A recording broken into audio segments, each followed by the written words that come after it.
Good morning, Knicks Nation. Today is Friday, the 30th of July, 2021. Happy Friday to you. I hope you're all healthy, COVID-free. I hope your family is also healthy, COVID-free. And I hope your needs are being met in terms of food, shelter, clothing, as well as health. Blessings upon those that work in the healthcare field trying to save lives. Blessings upon those that pick up garbage for us to keep our places clean. Blessings upon those that make deliveries for us for our convenience. Double blessings on those trying to deliver boys and girls, men and women and children from pedophiles, child molestation, child sex trade operations, human trafficking, prostitution. Blessings upon those trying to deliver, curses upon those that practice these things and support these industries. Finally, blessings upon those that are homeless and those trying to help the homeless. 600,000 men, women, and children, as well as families in the United States that are sleeping in the streets, and millions around the world in worse conditions. Blessings upon those trying to help and on them themselves, for theirs is the kingdom. Last night was the NBA draft. What an interesting draft it was. We did a mock, I think it was a day or two before the draft, and my mock was totally blown except in one way. I did have us picking Quentin Grimes because I did have both Trey Murphy as well as Duarte being gone before 19. Now, that wouldn't have mattered last night since the Knicks actually traded the 19th pick and got a future first, a 2022 first, top 18 protected from Charlotte. And then if it doesn't convey, then it's top 16 protected in 2023. And if it doesn't convey, then it's top 14 protected in 2024 and 2025. So, the Knicks have another first rounder next year, which is good news. And then, of course, they traded down. We'll put it this way. Scott Perry and Leon Rose were doing work last night. Everybody trying to guess what they were trying to do. All myself was doing was going by what they said, which is they wanted wings and guards that can shoot and play defense. That's what they wanted. And on the board that the Raw Remnant had, that we had, remember, we had Jared Butler at the top of our board, but we also said he was going to slip because even though the NBA had cleared him, teams, especially the Knicks, may be cautious with their own medical staff, and they were, and he went into the second round and didn't get drafted into the 40th pick. Then there was Jaden Springer, who we liked. Then there was Deuce McBride, who we really liked also, and then finally Trey Mann. So those are the guys we liked. And everybody that was lighting candles for Sharif Cooper, you could see he also fell late into the second round because of the limitations that we said we needed, which was shooting and defense. Okay? And then everybody talking about was going to take a big in the first round. No. Because the Knicks said they wanted wings that could shoot and play defense. So Murphy was gone. Duarte was gone. Even Trey Mann was gone at 18.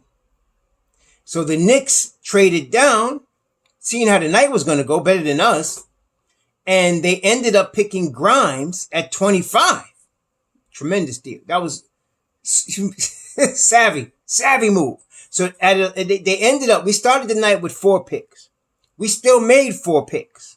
Okay. But 3 of them were in the second round, which is not going to cost the Knicks hardly anything. It's less than the veterans minimum for the second round picks, like 1.6 million to 1.8 million. And Grimes is going to get like 1.8. The Knicks really did themselves well last night. I grade this an A. See, I don't know what other mocks, how they grade, because most people don't pay attention to the teams. I don't even know what they're thinking.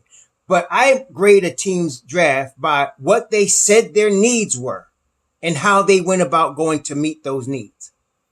That's what you grade. So the Knicks needed a point guard. Everybody on earth know the Knicks needed a point guard. And we need wings. We need wings. We said we wanted to get wings in this draft. We wanted people that can shoot and play defense. The Knicks got that, and they got it cheap. Okay? A+. Quentin Grimes, I know people say, well, maybe he's a 3 and D. Maybe, he can maybe carve out in it. This guy is good. I'm going to tell you straight. In about, I say a season, he's going to be better than Reggie Bullock in about a season. Okay? Under Tom Thibodeau and that crew. His jump shot is tight. That's why they drafted him, because one of the things you want to know is will the shot translate to the league? That's what you want to know. Will the shot translate to the league? And the closest thing you get to seeing that is at the combine. Cat came off the bench in the combine and was lighting it up. Okay, along with the other strengths that he already brings to the table, which means at 6'4", 6'5", he's a tremendous rebounder from the guard spot. Okay, tremendous rebounder. He's going to be a good wing guy for us. And of course, we just mentioned he can shoot, and his defense is elite. He really gets after it on the defensive end. Yeah, we like this kid. Very good. I think he's going to be a really solid starter, and he could even be better than that. I don't want to put no ceiling on him, because we don't know how good he's going to be, but we got a good one. He's going to be in the rotation this year. We got this guy, Jokubaitis, from Lithuania. We had a player from Lithuania a couple of years ago. You might guys remember Mindauskas. Remember Mindauskas from Lithuania? He was a pretty cool cat. He played he was an all right player, 6'9", out of Lithuania. But this guy is 20 years old. He just signed a 4-year deal with FC Barcelona. He's not coming over here. So he's at least a draft and stash. And in my view, he might be a trade chip. Because the Knicks, that's what I'm saying. They're collecting trade chips. Now we got 2 firsts in 2022, 2 firsts in 2023. We got 4 second rounders we got at least 3 second rounders in 2023. We got at least 3 second rounders or 2 second rounds in 2024. They're getting ready to put together a deal for a trade. We're going to talk about that in a second. We're talking about the draft review right now. Next, I'm going to talk about a big week coming next week. Okay. So Quentin Grimes, A+. The kid from Lithuania, I don't get the pick. I don't understand it. They made a trade. They traded, got this kid first, and then picked the guy that they wanted, which is McBride. But, like I said, 6'4", 194 pounds.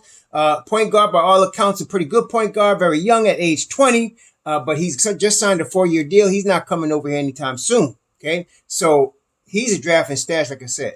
Then came the dude, Deuce McBride, that Tom Thibodeau wanted. It was in the paper just a couple of days ago that he wanted this. I guess people weren't paying attention. Everybody was still talking about Cam Thomas. I don't understand that. But anyway, Deuce McBride we get at the 36th pick. Okay? And, I don't know what's going to happen. See, because, look, we got IQ. We got D-Rose, I think, is going to come back. I think you're going to get D-Rose and Taj Gibson back. This is a year. This is a big year. And I'm getting ready to tell you about some things I think is going to happen next week with the free agency in a second. But so I'm thinking we're going to get Derrick Rose back. We're going to have IQ, obviously. We're going to get a point guard next week. That's one thing I'm going to tell you right now. We're going to get a point guard next week. I don't know what we're going to do in terms of the wing. Are they going to bring back Reggie Bullock? There's a long shot they bring back Frank. I'm not counting Frank as coming back.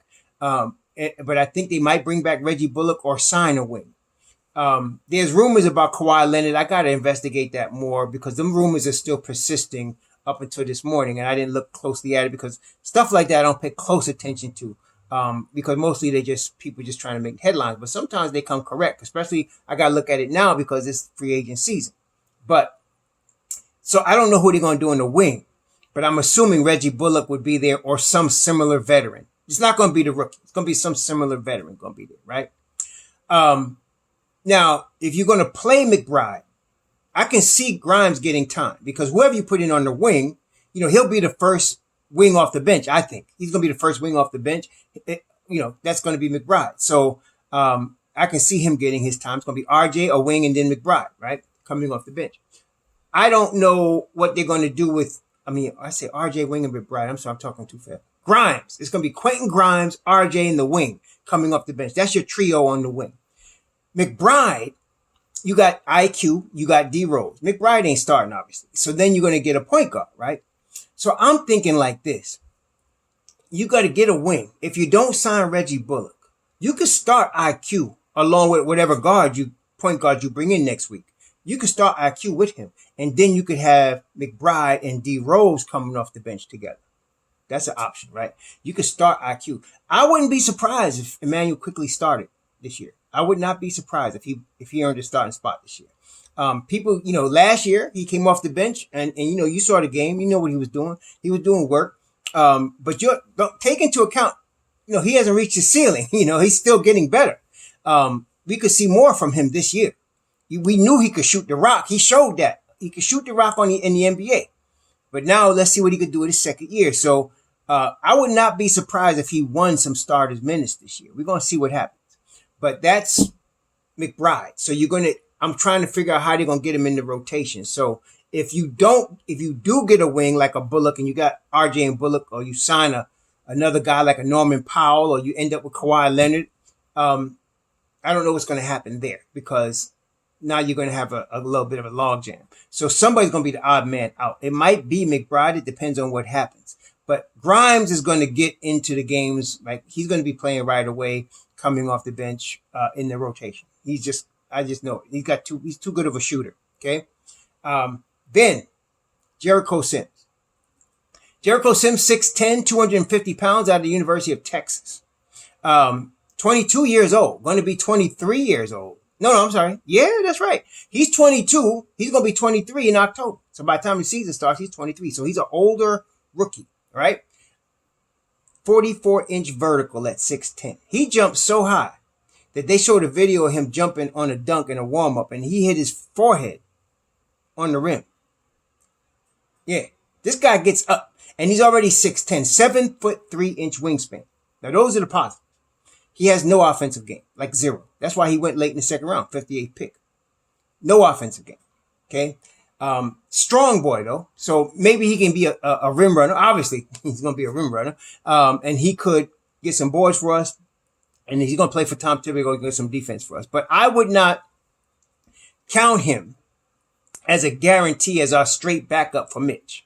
We're going to get a veteran. If Nerlens Noel goes away, which is highly likely, because of the money he's going to want, we're going to have to get a veteran to come in. I'm talking about a Kelly Olynyk, but there's a lot of them. There's Kelly Olynyk, there's Robin Lopez, there's Whiteside, there's a lot of guys out there. Dwight Howard, there's a lot of guys. Jahlil Okafor, there's so many fives, you could get that are veterans. Well, not Jahlil Okafor, but you know what I'm saying. There's a lot of guys out there. I wouldn't mind having Robin Lopez back. Just a defensive guy to come off the bench, some solid guy. I don't mind Lopez. He's one of those type of guys, right? So there's a lot of veteran fives. You need a vet five when you're going to make a playoff run. Somebody that's been there before. Somebody that knows how to control himself and not commit stupid fouls, right? So we're going to probably get a vet five in here. And then you got Jericho Sims. He might see time in the G League. He might, but, it's a solid pick at 58. Solid pick at 58 for sure. Very solid. I thought they were going to get the kid from Utah State, the Emus. I thought they was going to get Cater from Utah State, but they didn't. They ended up getting Jericho Sims. So, hey, listen, very good draft. Very good draft, okay? So we got what we wanted. We got 4 players, one a draft and stash, or in my view, it's going to be a trade chip. We got one that's going to be a G League prospect to develop, Jericho Sims, and we got 2 guys for the rotation, and we got our future point guard, because Deuce McBride is going to be the future.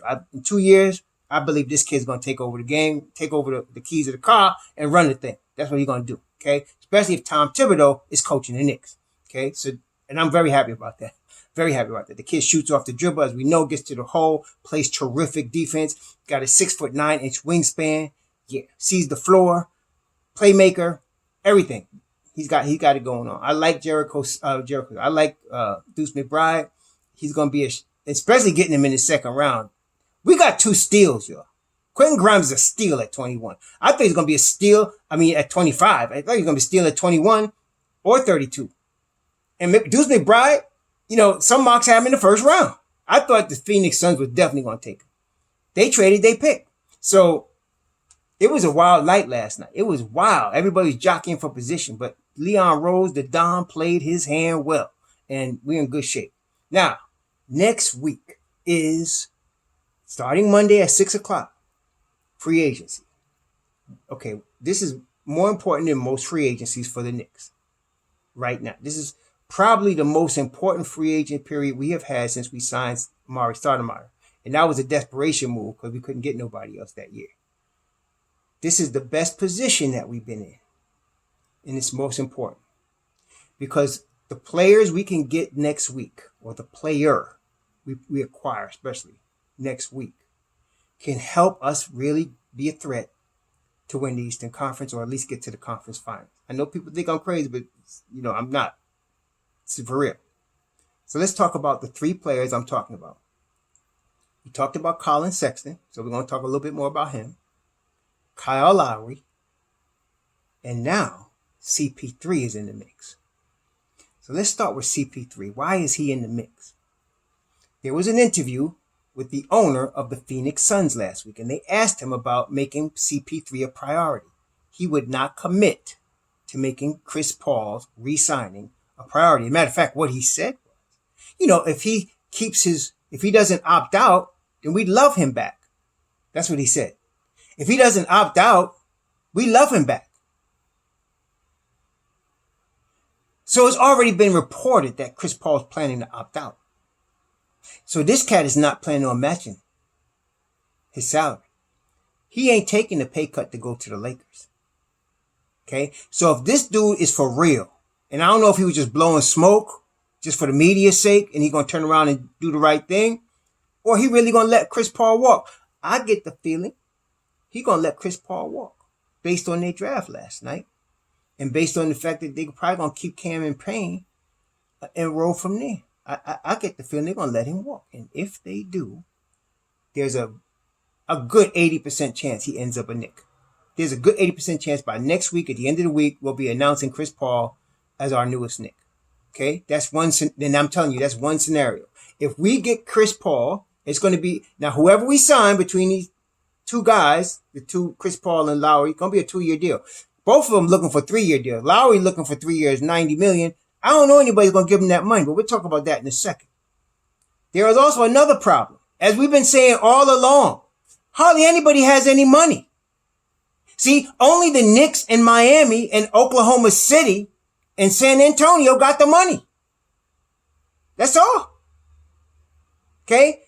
He ain't going to San Antonio. He ain't going to Oklahoma City. So it's just us in Miami. And let me give you a scoop. This is Raw Hebrew telling you what I think is going to happen next week. Hold me to this. Spencer Dinwiddie is going to sign with Miami next week. Watch.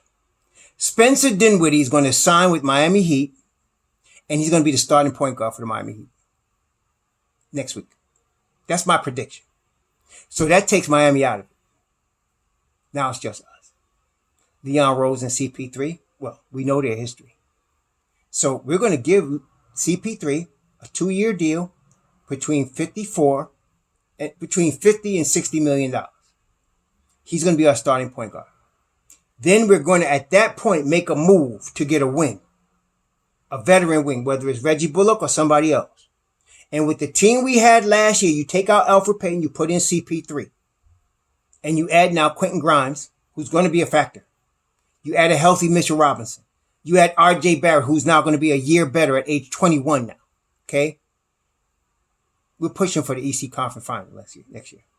If everybody stays healthy. We're pushing for that. That's scenario 1.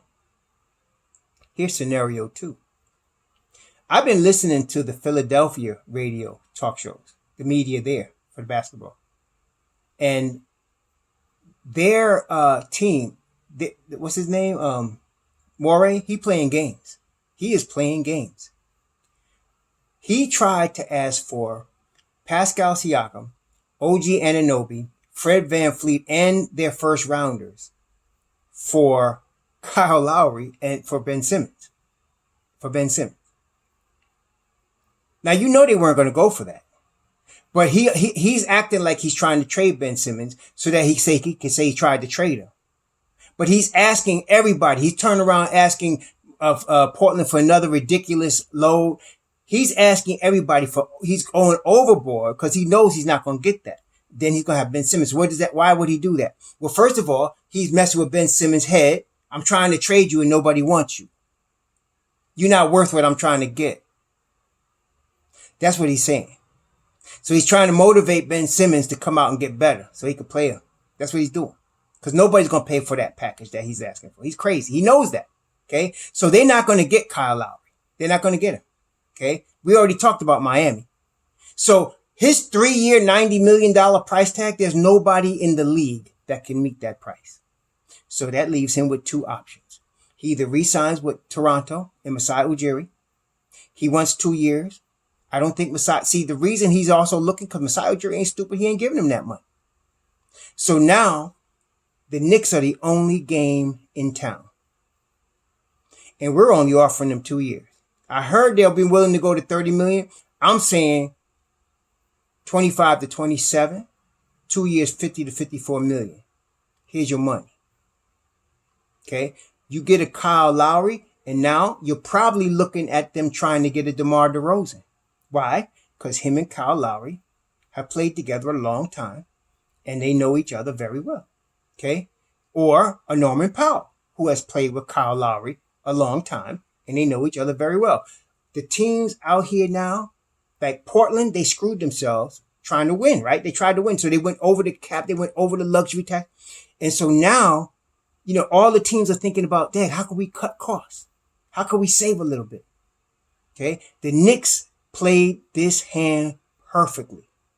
And I'm very encouraged that next week, we're going to either have announced that Chris Paul is the newest Knick, or Kyle Lowry's the newest Knick, or here's our third option. Cleveland. Cleveland just traded for Ricky Rubio. They traded Taurean Prince to Minnesota for Ricky Rubio, basically, with some other stuff. But that was the centerpiece of the deal. Ricky Rubio, a veteran. They're going to have him next to one of those two guards, starting. Okay, either next to Colin Sexton or next to Darius Garland. Well, who do you think? That's right.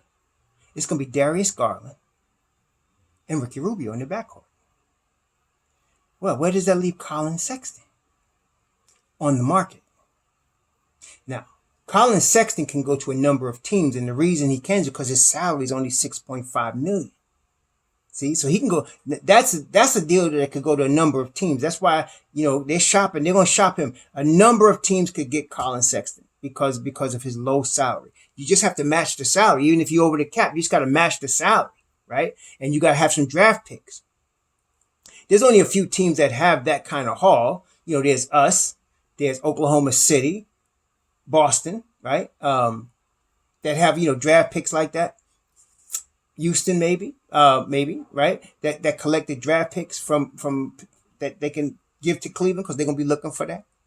They're also, Cleveland's going to be looking for young talent, right? They're going to be looking for young talent. So Oklahoma City certainly has that, right? Oklahoma City got like 6 guards right now. I don't know what they're doing, but they got like 6 guards, right? But that's their business. But so I don't know if they'd be going for Colin Sexton. I don't know. They just drafted Josh Giddey, so I can't see that happening. I don't know. Unless maybe it's possible that San Antonio sends DeJounte Murray or Derek White, with some picks for Colin Sexton. That's indeed possible. That's possible. See? So there's some competition for Sexton. That's not as slam dunky as the other two. Okay? But I'm going to tell you right now, about a week from today, you're going to hear the Knicks announce one of those 3 guards are our starting point guard of the newest New York Knicks. It's either going to be Chris Paul, Kyle Lowry, or Colin Sexton. The moves that were made last night were in preparation for something. Okay? So this is what's coming. And we're going to be in, no matter which one of those we get, no matter which one, we're going to be in really good shape, no matter which one. If it's Kyle Lowry, if it's Colin Sexton, if it's CP3, we're going to be in very good condition next week. Okay. So I honestly, I think I don't have a preference. I don't think I have a preference because they all are working for us for different ways. So the CP3, we see what he did with Phoenix. Kyle Lowry is Kyle Lowry. And I think if you bring him in with one of his crew, like you bring in the Norman Powell, you bring in the DeRozan, make him comfortable and we're going to do some things. And then, of course, there's Colin Sexton, who we could bring in for $6.5 million and surround him with what we got, plus still pay for some more. So, yeah, this is what we're looking like. So I'm saying we're in very good shape. Next week's going to be very interesting. Very, very interesting. But I'm telling you, one of them 3 cats is going to be a New York Knick next week. I don't know which one, but it's going to be a game changer. Whoever it is going to be a game changer. Now, you're going to hear some other moves. They're going to make some other moves. They're going to fill some things in, whether they re-sign Reggie, let Alec Burke go, whatever. But those moves you're going to get, like I said, maybe a veteran center to come in here, like a Kelly Olynyk, a Robin Lopez, somebody like that to back up Mitchell Robinson. But the big one is going to be one of them 3-point guards, are going to be the point guard for the New York Knicks this season. And they're going to be introduced at the press conference as the newest Knick next week. Have a good weekend. Be safe out there. Shalom.